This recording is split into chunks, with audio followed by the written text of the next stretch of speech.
लाल किताब जो जानी जाती है अपने अद्भुत उपायों के लिए और सटीक फलादेश के लिए। फलादेश करने की टेक्निक वो भी बिल्कुल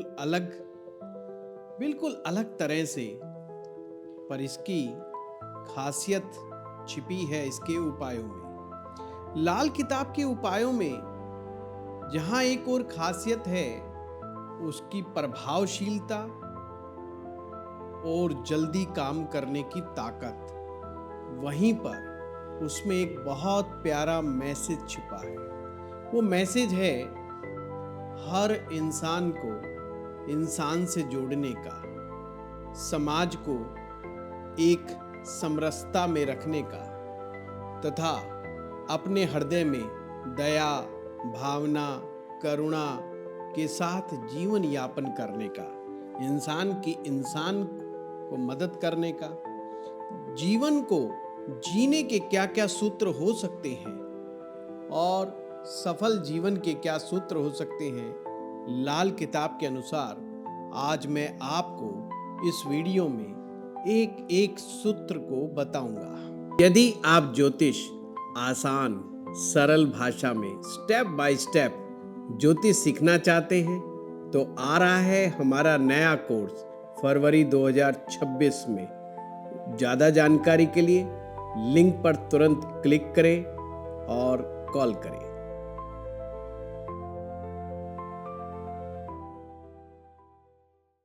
कि हमारे जीवन को सफल बनाने के लिए लाल किताब ऐसी क्या बात बताती है कि यदि कोई इंसान उसे अपनी डेली लाइफ में उन्हें अपना ले तो उसे शायद उपायों की आवश्यकता ही ना पड़े। और ये उपाय इस तरह से हैं जो आपके करैक्टर का निर्माण करने में भी बहुत बड़ा योगदान देते हैं। ये मात्र केवल ग्रह शांति के उपाय नहीं, अपितु उनसे भी बढ़कर बहुत कुछ है। आइए समझते हैं एक एक करके। अब देखो, सफल जीवन के जो सूत्र में पहला है कि शंख ध्वनि प्रातःकाल अवश्य करें। सुबह सुबह जब हम पाठ पूजा करते हैं, हमारे सनातन धर्म में और वैष्णव में त्रिकाल संध्या का प्रावधान है, यानी 3 काल में संध्या प्रभु की भक्ति करनी चाहिए। उसमें जो सर्वप्रथम है, पहली सुबह जब हम पाठ पूजा करते हैं, संध्या वंदन करते हैं, तो ऐसे में शंख बजाना बहुत अच्छा माना जाता है। दूसरे नंबर पे है तुलसी का पौधा।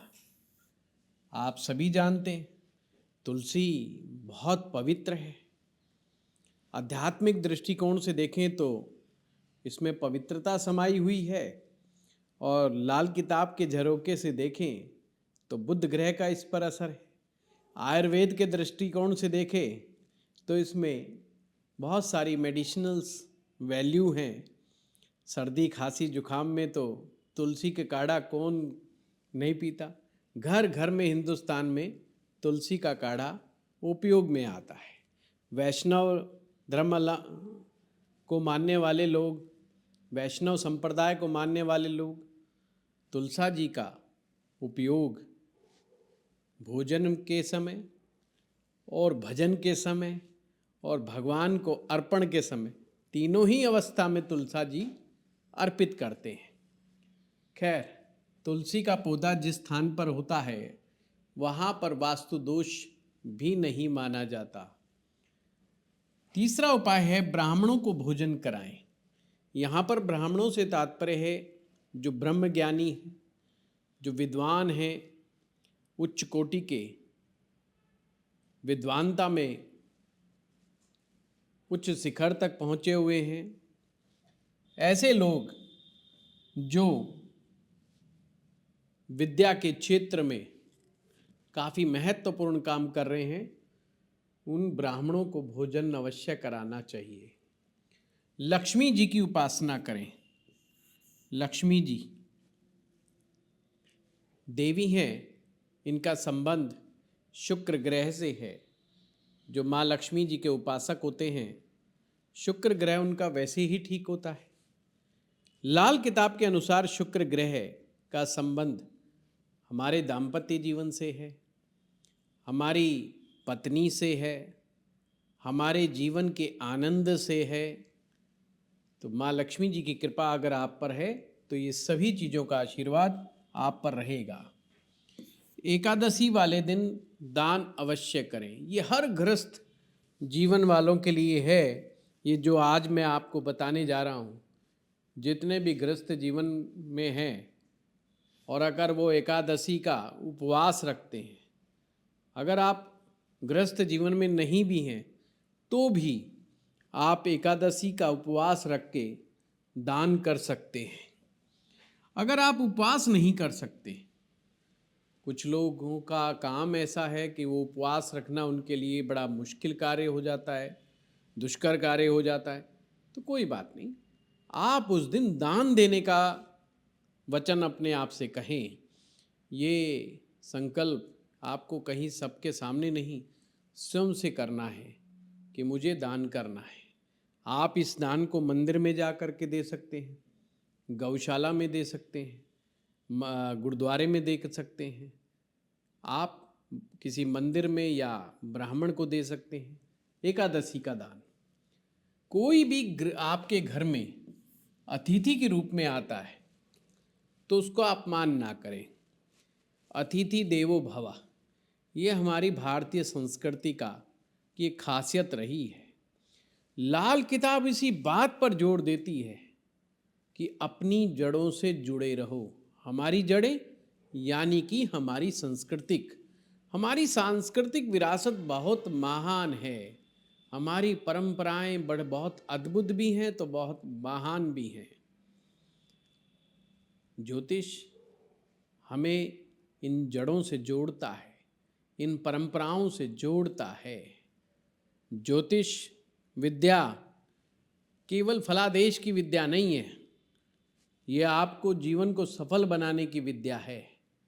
ज्योतिष विशेष करके लाल किताब आपको बताती है कि आपको जीवन में क्या करना चाहिए और क्या नहीं करना चाहिए। ये लाल किताब स्पष्टतया बताती है। तो जो भी घर में हमारे मेहमान रूप में आते हैं, उनका देवता स्वरूप, उनका मान सम्मान होना चाहिए। जितनी आपकी शक्ति, जितना आपका सामर्थ्य है, उस हिसाब से आपको उनका सेवा सत्कार करना चाहिए। एक बड़ा महत्वपूर्ण है तो अजीबोगरीब पर महत्वपूर्ण है। दिन में मैथुन ना करें। पति और पत्नी शारीरिक मिलन दिन के समय ना करें। खास करके वो लोग, विशेष करके जिनकी जन्म पत्रिका में सूरज और शुक्र एक साथ बैठे हैं।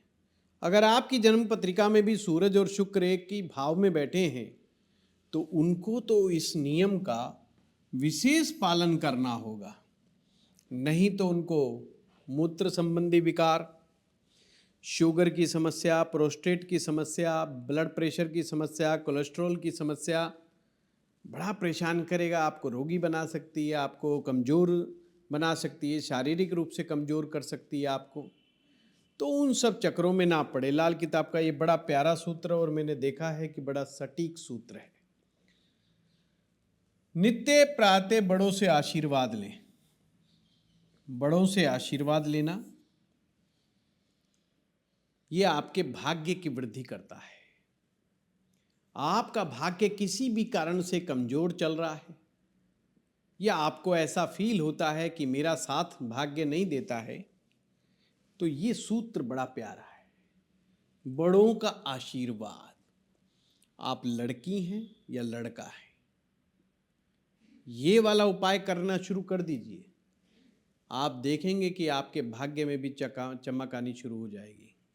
आप एग्ज़ाम की तैयारी कर रहे हैं, एग्ज़ाम पास नहीं हो पा रहा है। आप किसी कंपटीशन में नौकरी की तैयारी कर रहे हैं, नौकरी नहीं लग पा रही है। आप किसी भी ऐसे भंवर जाल में फंसे हुए हैं जहाँ पर किस्मत की बहुत आवश्यकता है, जहाँ पर कंपटीशन बहुत है, और कंपटीशन में कई बार मेहनत काम नहीं करती है। भाग्य जो है वहाँ पर विशेष अपना बल दिखा जाता है, भाग्यशाली व्यक्ति आगे निकल जाता है। अगर आप भी कहीं भाग्य में कमी महसूस करते हो तो ये बड़ों से आशीर्वाद लेना शुरू कर दो। कोई भी आपसे उम्र में बड़ा है, ज्ञान में बड़ा है।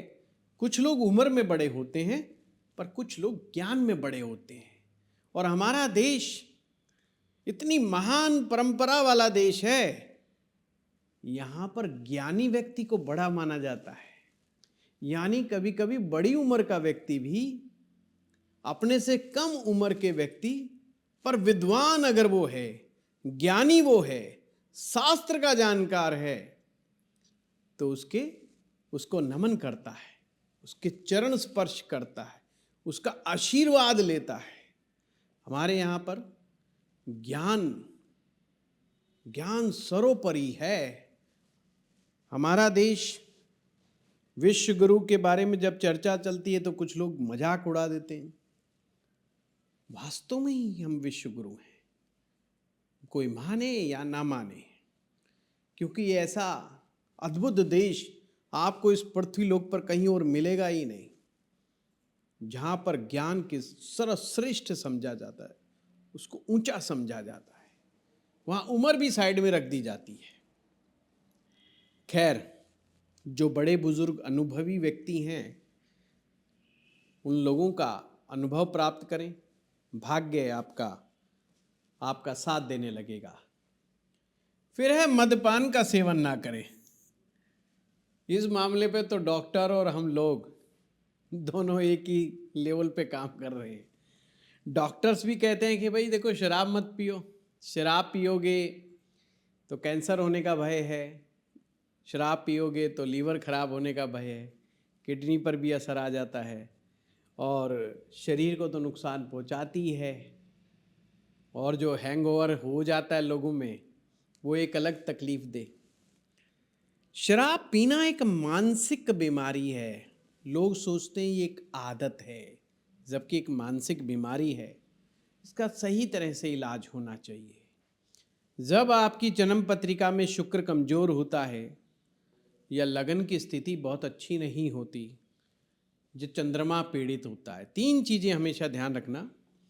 लगन पीड़ित हो या चंद्रमा पीड़ित हो या शुक्र पीड़ित हो, ये 3 चीज़ें होती हैं या तीनों में से कोई एक होती है, तो व्यक्ति के शराब पीने की प्रवृत्ति बढ़ सकती है।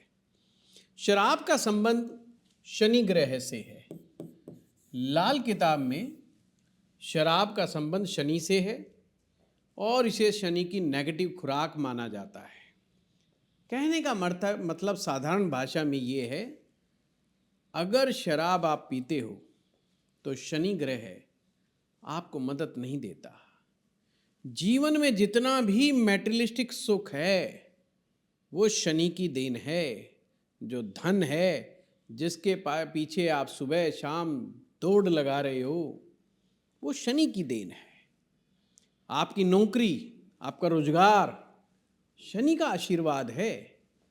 अब आपके हाथ में है, आप इसे शराब पी करके बर्बाद कर लो चाहे। अब आपका कुछ लोगों का तर्क होगा कि साहब बड़े अमीर लोग हमने देखे हैं, बड़े पैसे वाले लोग हमने देखे हैं, वो शराब पी रहे हैं। बस ये समझ लो, अभी उनके पुण्यों का, पूर्व जन्म के पुण्यों का पिटारा खाली नहीं हुआ है। जिस दिन पूर्व जन्म के पुण्यों का पिटारा खाली होगा, उस दिन मामला गड़बड़ा जाएगा।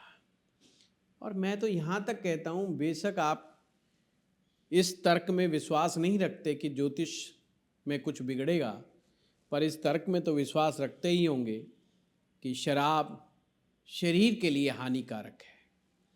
लाल किताब तो कहती है कि साहब शनि उन लोगों की मदद करता ही नहीं है जो लोग शराब का सेवन करते हैं। शराब का सेवन करते हो और फिर भी धन कमा रहे हो, निश्चित रूप से बहुत चालाकियों के साथ आपको धन कमाना पड़ रहा है। चालाकी, फरेबी, झूठ, मक्कारी, कई चीज़ें जब आपको जोड़नी पड़ती हैं, जब उससे धन आता है, जो कि राहु की चीज़ें हैं, आपको राहु को इन्वॉल्व करते हो तो धन कमाते हो, वो धन थोड़ा सा कष्टप्रदायी होता है, दुखदायी होता है, तो बेटर है कि ना करो। शनि अगर उच्च का है तो भूल के ना करो, बिल्कुल नहीं ऐसा करना चाहिए। कुछ लोग कहते हैं जी हम शराब किसी को दे दें, किसी अफसर को दे दें, किसी सरकारी आदमी को दे दें, जो लोग शराब पीने वाले हमारा काम जल्दी कर देते हैं। कुछ लोग शराब गिफ्ट में बांटते फिरते हैं। खैर, वो अपना विषय है उनका। कुल मिला के ये काम नहीं करना चाहिए। ऋण लेकर के अवश्य चुकाएं। कई लोग हमने अपने जीवन में, निजी जीवन में देखा है, पैसा ले लेते हैं और उसे चुकाते नहीं। कुछ लोग तो मजबूर होते हैं, मजबूरी के कारण नहीं चुकाते, पर कुछ लोग जानबूझ करके नहीं चुकाते। नई गाड़ी खरीद लेंगे, बढ़िया कपड़े पहनेंगे, अपने अय्याशी में कहीं कमी नहीं छोड़ते, अपनी मौज मस्ती में कमी नहीं छोड़ते, पर सभी लोगों से उधार ले लेते हैं। ऐसे लोगों का जीवन जो है, ये जो पैसे का जो चक्र है, जब तक जीवन में ये चक्र सही ढंग से चल रहा है, जब तक मौज, जिस दिन अटक गया उस दिन ऐसे लोग बहुत पछताते हैं, और एक उम्र पर आने पर भी उनका बैंक खाली रहता है। फिर भागते हैं ज्योतिषियों के पास कि देखना आचार्य जी की अभी तक धन की बरकत हमारे पास नहीं है। भाई, धन की बरकत तो इसलिए नहीं है कि नीयत में आपके खोट है, आपकी नीयत अच्छी नहीं है। लाल किताब इस मामले में बड़ी स्पष्ट है कि अगर आपकी नीयत ही खराब है तो आपकी नीयति भी खराब रहेगी। फिर आप भूल जाओ, लाल किताब का उपाय भी उसी व्यक्ति का साथ देता है जिसकी नीयत अच्छी होती है, और बहुत सारे लोग नीयत को खराब कर बैठते हैं। अगर एक व्यक्ति जीवन में, और जीवन में हर एक के कोई ना कोई ऐसा कमज़ोर पक्ष आता है या कमज़ोर पहलू, कमज़ोर समय आता है जब उसको कुछ पैसा उधार लेना भी पड़ता है, लोक व्यवहार लेना पड़ता है। भाई, कभी कभी मजबूरी आ जाती है व्यक्ति की, पर अगर वो ईमानदारी से उसका हाथ जोड़ करके विनम्र भाव से पैसा चुकाता रहे, आप देखेंगे ना तो रिश्ता खराब होगा, ना उसका व्यवहार खराब होगा, और उसका चरित्र मजबूत बनेगा और जीवन में वो आगे बढ़ जाएगा। ये जो उधार लेकर के, ऋण लेकर के जो लोग चुकाते नहीं हैं, जीवन में कभी भी ऊपर नहीं उठ पाते, सक्सेसफुल नहीं हो पाते। हमने अपने जीवन में देखा है ऐसे लोगों को, नहीं आगे बढ़ पाते, क्योंकि उधार देने वाला शायद भूल जाए, पर उधार लेकर के खाने वाला कभी नहीं भूलता, ये ध्यान रखिएगा। उधार दे करके तो कई लोग, भगवान उनको, परमात्मा इतना देता रहता है कि वो उधार दे करके वो खुद याद नहीं रहता, अच्छा इसको इतने पैसे दिए थे, अच्छा ये 3,000 रुपये ले गया था, ये 5,000 रुपये ले गया था, भूल जाता है। क्यों? भगवान इतना दे रहा है, वो अपनी कमाई में मस्त चला जा रहा है। पर जिसने पैसा लिया है ना, उसके दिल में और दिमाग में हमेशा घंटी खटकती रहती है, यार ये कहीं मुझसे पैसा ना मांग ले, उससे रिश्ता नाता टूट जाएगा, खत्म हो जाएगा, सब खराब हो जाएगा। खैर, ये जो कर्ज होता है ना, कर्ज मंगल की देन है। अगर आप कर्जदार हैं, कोई बात नहीं, मैंने कहा हो सकते हैं आप कर्जदार हो, मंगल ग्रह के उपाय करने शुरू कर दीजिए। और कमाई नहीं आ रही है, क्योंकि कमाई तो जब करेंगे ना, कमाई जब करेंगे जब ही तो कर्जा चुकाएंगे, तो शनि ग्रह का उपाय करने शुरू कर दीजिए। मंगल और शनि, दो ग्रहों के उपाय एक साथ शुरू कर दीजिए, कर्जा धीरे धीरे खत्म हो जाएगा। नीयत साफ रखिए, कर्जे से बाहर आ जाओगे। रात्रि के खाने के सभी बर्तन साफ करके सोएं। ये सभी आलसी लोगों के लिए कितना बढ़िया बात लिखी है। घर में मर्द भी आलसी होता है, कई बार महिलाएं भी आलसी होती हैं। रात को बर्तन खाए और सिंक, बर्तन साफ करने के सिंक में छोड़ दिए। वैसे तो बर्तनों की गंदगी बैक्टीरिया को जन्म देती है। खैर वो हमारा विषय नहीं, पर हेल्थ के लिए अच्छे नहीं होते हैं। बर्तन को साफ करके ही रात को समय सोएं तो अच्छा रहता है। किसी ज़माने में तो रसोई को लोग इतना साफ रखते थे कि या लोग बिछा करके कपड़े सो जाते थे कि रसोई में भी सो जाते थे, इतना साफ सुथरा। अब आलसी आदमी की किसी की रसोई देख लोगे तो शाम के समय क्रिकेट मैच चलता है कॉकरोच का, है, क्योंकि बर्तन धोए नहीं होते तो कॉकरोच आ जाते हैं।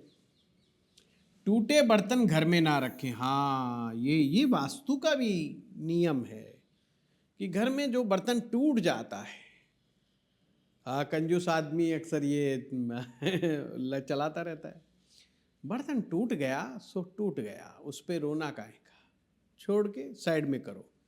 कांच के बर्तन खास करके टूटे हुए घर में नहीं रखने चाहिए। इसको कहते हैं किस्मत फूटी पड़ी है, जब भी फूटे बर्तन में खा पी रहा है, अच्छा नहीं मानते बड़े बुजुर्ग। पितृ श्राद्ध अवश्य करें। जितनी भी श्रद्धा है, आस्था है, धन है, ताकत है, पैसा है, उस हिसाब से अपने पूर्वजों को याद करें, उनको नमन करें। आपके बुजुर्गों की ही देन आप है। आपके लिए बड़े बुजुर्ग बहुत कुछ छोड़ के गए, नहीं भी छोड़ के गए कोई बात नहीं, मान लिया बेचारे गरीब थे, तो भी उन्हीं के कारण आप इस धरती लोक पर आए हो। और ये शरीर जो प्राप्त हुआ है, इसी के माध्यम से आप धर्म, अर्थ, काम और मोक्ष, ये चार जो सोपान हैं, चार जो आयन हैं जीवन के, इनको पूरा करने में सक्षम आप अपने बुजुर्गों के कारण ही हैं। इसलिए पितृ श्राद्ध, श्राद्ध श्रद्धा से जुड़ा हुआ है। अपने पिता से ऊपर के जो भी पीढ़ी के लोग हैं, उनके प्रति श्रद्धा रखना, विश्वास रखना, सम्मान देना। उनके लिए क्या कर सकते हैं? अमावस्या का दिन पितरों का दिन होता है। आप गरीबों को भोजन कराएं, आप कमज़ोर लोगों की मदद करें, आपके पूर्वजों को जो चीज़ पसंद थी, जो आपको सुनते हो, वो चीज़ें बांटें। एक बड़ा मज़ेदार किस्सा है, किसी ने पूछा जी हमारे दादाजी जो चाय के बड़े शौकीन थे, तो मैं क्या करूं?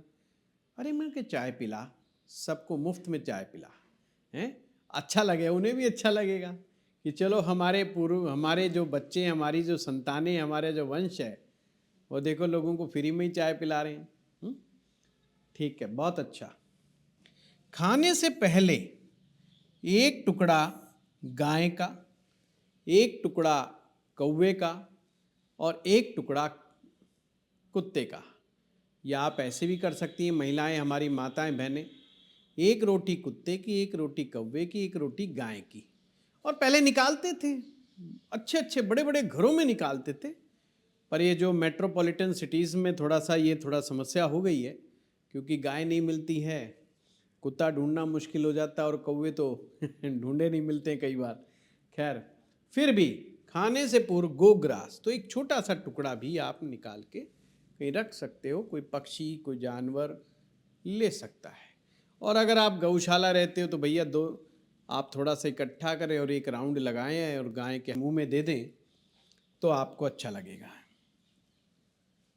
निसहाय विधवा की सेवा करें। विधवा स्त्री, ये एक महिला के लिए बहुत बड़ी समस्या की बात हो जाती है कि उसका जो जीवन साथी समय से पूर्व विदा ले गया, इस संसार से विदा हो गया, उस बेचारी महिला के ऊपर बड़ी जिम्मेदारियां आप पड़ती हैं अचानक से। और ख़ास करके वो महिला हाउसवाइफ है तो उसे इतना अनुभव भी नहीं होता, ख़ास करके फाइनेंस वगैरह ये सब चीज़ें नहीं समझ में आती हैं, बच्चों का बोझ उसके ऊपर होता है। तो जितने भी घर परिवार के सदस्य हैं, उन सभी को निस्वार्थ भाव से उस महिला की सहायता करनी चाहिए, उसके बच्चों का लालन पालन करने में उसकी मदद करनी चाहिए। इससे मंगल ग्रह ठीक होता है। खास करके जिन लोगों का मंगल बद है, मंगल बद वालों के लिए ये उपाय बहुत अच्छा है। अगर निस्वार्थ भाव से अगर विधवा स्त्री की सेवा करें और माँ के स्वरूप मान करके उसकी सेवा करें तो मंगलवत अच्छा होने लग जाता है।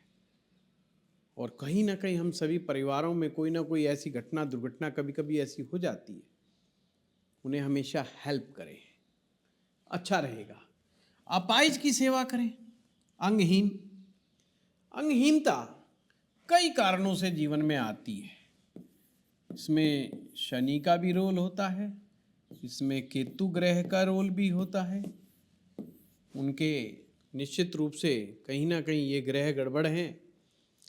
पर अगर आप अपाहिज लोगों की सेवा करते हैं तो आपका शनि और केतु ये दोनों ग्रह ठीक होने लग जाते हैं। घर में कच्ची जगह अवश्य रखें। जो कच्ची जगह होती है घर में वो शुक्र का स्थान है। अब अगर आपने सारा ही सीमेंटेड करवा लिया है तो शुक्र तो वैसे ही गायब हो गया। गमला रख लीजिए। अगर कोई ऐसी व्यवस्था बनती है, आप फ्लैट्स में रहते हैं, फ्लैट में तो कच्ची जगह मिलेगी नहीं, तो बना लीजिए गमलों के माध्यम से। क्यारियाँ लगा लीजिए। आजकल बड़ी प्यारी प्यारी क्यारियाँ बनी बनाई आती हैं, गमले आते हैं, उनमें सुंदर सुंदर फूल वाले पौधे लगाएं। और अगर जगह अच्छी है तो सब्जियां उगाएं, ऑर्गेनिक सब्जियां मिलेंगी। खैर, हमारा उद्देश्य है घर में कच्ची जगह, कच्ची मिट्टी जो है, ये जो मिट्टी होती है ये शुक्र है, यहाँ रखने से शुक्र ग्रह का प्रभाव अच्छा होता है। मुफ्त का माल ना लें। कई ग्रह, अगर आप सूरज अच्छा करना चाहते हो मुफ्त का माल ना लें। मंगल अच्छा करना चाहते हो मुफ्त का माल ना लें। अगर आप शुक्र अच्छा करना चाहते हो मुफ्त का माल ना लें। आप गुरु अच्छा करना चाहते हो मुफ्त का माल ना लें। आप कम से कम 5 ग्रह ऐसे हैं जो मुफ्त का माल लेने से अपना असर छोड़ देते हैं। मुफ्त का माल का मतलब ये होता है कि पॉकेट में आप ले लो। जब भी कहीं किसी से कुछ लेते हो मिलता है, उसके बदले में देने का जिगरा रखो। अगर आज आपके पास उतना नहीं है तो जितना है उतना दे दो और अपने आप से संकल्प करो कि इस व्यक्ति से आज मैंने ज़्यादा लिया है, जिस दिन मेरे पास पैसा होगा सूद सहित चुका दूंगा। परमात्मा सुनता है, जरूर देगा वो। भगवान आपकी नीयत को देखता है, नीयत को समझता है। भगवान कहीं और नहीं, आपके अंदर ही विद्यमान है। आपकी आत्मा वो सुन रही है, समझ रही है। वो सबसे ज़्यादा अच्छी तरह जानती है ये केवल झूठ बोल रहा है, ये सच में करने का मादा रखता है। अगर ऐसा मादा रखते हो तो एक समय आएगा तुम उसका सूद समेत चुका भी दोगे, बहुत बढ़िया रहेगा। मुफ्त का माल बहुत खराब करता है। बहन बेटी का यथासंभव उपहार दें। बहन बेटी का संबंध बुध ग्रह से होता है। लाल किताब में एक ऋण होता है, बहन बेटी का ऋण। बहन बेटी का, वैसे तो हमारी भारतीय संस्कृति में बहन और बेटी को हमेशा ही देने का बनता है। जब भी वो आपके घर आती हैं उन्हें उपहार दें, सम्मान दें, प्रेम दें, स्नेह दें, आशीर्वाद दें। अगर आपका व्यापार नहीं चलता है, आपकी कम्युनिकेशन स्किल बहुत अच्छी नहीं है, आप फाइनेंशियली परेशान होते चले जा रहे हो, फाइनेंशियली अच्छे नहीं चल रहे हो, कुछ नहीं, बहन बेटी को लाल फल, लाल फूल, लाल मिठाई, कुछ भी जो हो, जितना हो सके प्यार मोहब्बत से आप 20 रुपए का गिफ्ट भी उसने देंगे तो वो भी उपाय असर करेगा।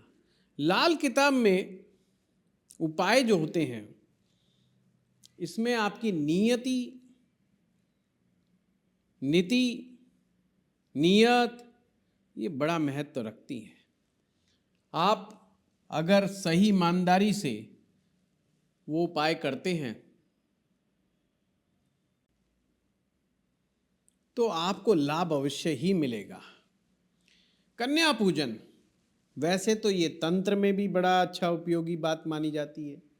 कन्या पूजन पूरी एक तांत्रोक्त विधान भी है, वैष्णव विधान भी है, और लाल किताब का ये बहुत स्ट्रॉन्ग उपाय है।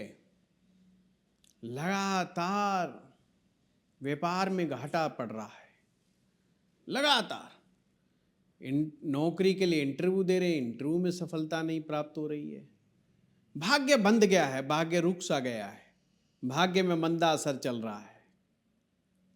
कन्या पूजन, कन्या पूजन करना शुरू कर दो। कन्या पूजन से यहाँ पर मेरा मतलब है जो 9 वर्ष से छोटी उम्र की जो बच्चियाँ हैं उनको गिफ्ट देना, उनको खाने की चीज़ें देना, उनको खीर देना, उनको हलवा देना या उनको कुछ गिफ्ट देना। वो चीज़ें देने से आपके इन सब चीज़ों में लाभ प्राप्त होता है।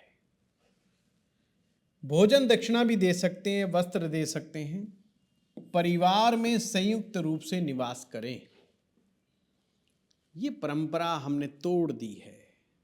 कुछ लोग तो मजबूर हैं, नौकरी के कारण माँ बाप को छोड़ करके दूर जाना होता है, पर जो लोग रह सकते हैं उन्हें प्रयास करना चाहिए सब इकट्ठे रहें। जितना बड़ा घर उतनी बड़ी ताकत, उतनी बड़ी शक्ति। कहते हैं घर की एकता मोहल्ले को भारी और मोहल्ले की एकता शहर को भारी और शहर की एकता, अब समझ जाओ, ये जो एकता है ना, इसमें बहुत बल है। लाल किताब कहती है एक रहो और नेक रहो, बंटना नहीं है। संयुक्त परिवार में रहने से वैसे भी कई ग्रहों का असर अच्छा हो जाता है, और जब भी आदमी पे बुरा समय होता है वो सारे लोग इकट्ठे हो जाते हैं, उसके परिवार के लोग उसको सपोर्ट करते हैं और वो बुरे समय को आराम से निकाल लेता है। अकेले बुरा समय निकालना बड़ा मुश्किल हो जाता है। पर स्त्री का परित्याग करें, पर स्त्री गमन ना करें। बात चल रही है एक्स्ट्रा मैरिटल अफेयर की। लाल किताब इसको बहुत ही बुरा मानती है। जो लोग एक्स्ट्रा मैरिटल अफेयर चला के बैठे हुए हैं वो पहली बात तो किसी भी लाल किताब एस्ट्रोलॉजर के पास ना जाएं भूल कर, क्योंकि वो जो भी लाल किताब के उपाय करेंगे वो उपाय फल ही नहीं देंगे, कोई रिजल्ट नहीं, नो रिजल्ट। फिर आप कितने चीखते चिल्लाते रहो कि साहब मुझे लाल किताब के मैंने उपाय करे, मैंने रिजल्ट्स नहीं मिला, कैसे मिलेगा। पर स्त्री गमन मना है, शराब पीना, पर स्त्री गमन करना, ग्रह तो आपके बिगड़ते जा रहे हैं, बिगड़ते जा रहे हैं, सुधार का तो कोई मतलब बनता ही नहीं है। कैसे करेंगे? नहीं। पति पत्नी में विवाद है, नहीं रह पा रहे साथ, ईमानदारी से दोनों बैठो और कहो कि मैं नहीं रह सकता या नहीं रह सकती, प्रॉपर तरीके से अलग हो जाओ, तलाक लो, कोर्ट का सहारा लो, बड़े बुजुर्गों का सहारा लो। पर ये क्या मतलब है? घर में पत्नी को भी रखा हुआ है और बाहर एक्स्ट्रा मैरिटल भी अफेयर चला के बैठे हैं। और ये नियम स्त्री पर भी लागू है। घर में पति मतलब पति भी है उसका, बच्चे भी हैं और एक्स्ट्रा मैरिटल अफेयर भी है। नहीं चलेगा भाई, अपना स्वास्थ्य खराब कर रहे हो।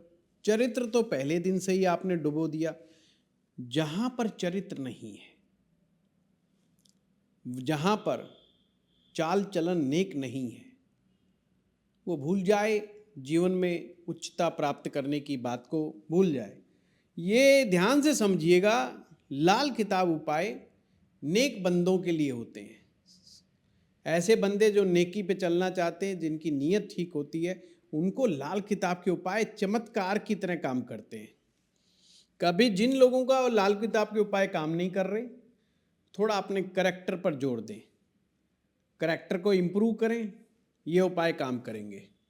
देवताओं की उपासना श्रद्धापूर्वक करें। ये नहीं कि रेल चला दी, हनुमान चालीसा पढ़ी और बस पता ही नहीं चला, ना आपने सुनी ना देवता ने सुनी। ऐसे नहीं, खाना पूर्ति नहीं करनी। करना है तो करो, नहीं करना है तो ना करो। मन नहीं है मत करो उस दिन, डर से नहीं। देवी शक्तियों के साथ प्रेम से जुड़ो, भय से भगवान पैदा मत करो। जो लोग भय से भगवान को पैदा कर लेते हैं उनके जीवन में कभी भी अनुभव प्राप्त नहीं होता, उन्हें एक दैविक अनुभव प्राप्त ही नहीं हो पाता।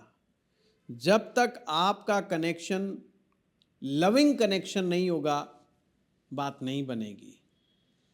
अतः जो भी देवी देवता से की प्रार्थना, उपासना, साधना जो भी आप करते हो, प्रेम पूर्वक करो, चाहे थोड़ी देर के लिए करो, पर जब मन स्थिति ठीक हो, जब चित्त की स्थिति ठीक हो, उस समय आप करो।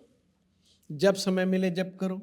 हाँ, ताकत है, शारीरिक शक्ति है, भगवान से प्रार्थना करो कि मेरे जीवन में ज़्यादा संकट हो ही ना, सब स्थितियां सम रहें, तो मैं ज़्यादा से ज़्यादा समय उपासना में बिताऊं, ध्यान में बिताऊं, जप में बिताऊं, अच्छा रहेगा।